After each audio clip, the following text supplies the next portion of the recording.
अस्सलाम वालेकुम व्यूअर्स, मैं हूं शाहीन अर्जुमंद और आपको आज की इस नई वीडियो में वेलकम कहती हूं। आज की वीडियो मैंने दो पार्ट्स में डिवाइड की है। एक ये कि तलबीना क्या है और इसके बेनिफिट्स क्या क्या हैं, और दूसरा तलबीना बनाने का सही तरीका क्या है। तो वीडियो को एंड तक ज़रूर देखिएगा, इंशाल्लाह ताला आपको बहुत ज़्यादा फ़ायदा होगा।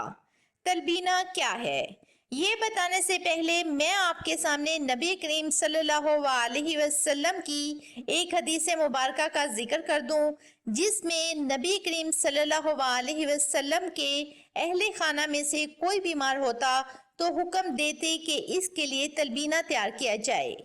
फरमाते, ये बीमार के दिल से गम को उतार देता है, जैसे कि तुम में से कोई अपने चेहरे को पानी से धोकर इससे गलाजत को उतार देता है।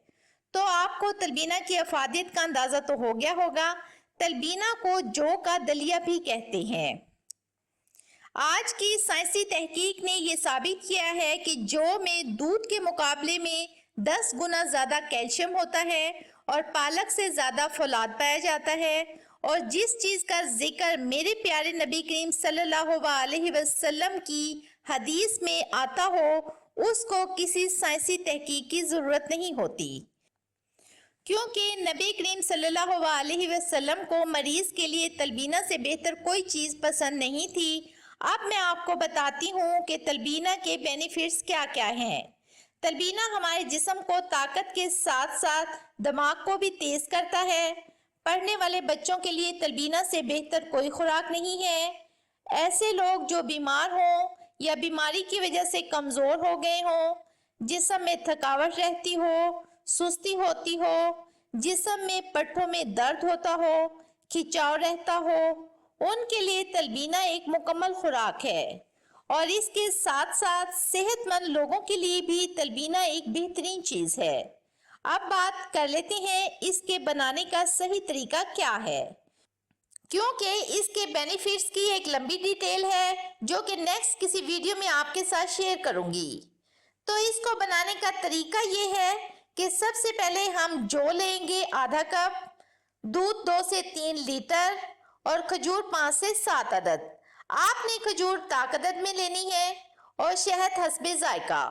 कोशिश करें शहद छोटी मक्खी का इस्तेमाल करें।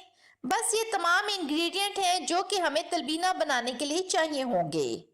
अगर आप चाहें तो इसमें ड्राई फ्रूट्स भी ऐड कर सकते हैं, जैसे बादाम, पिस्ता, खोपरा यानी कोकोनट वगैरह।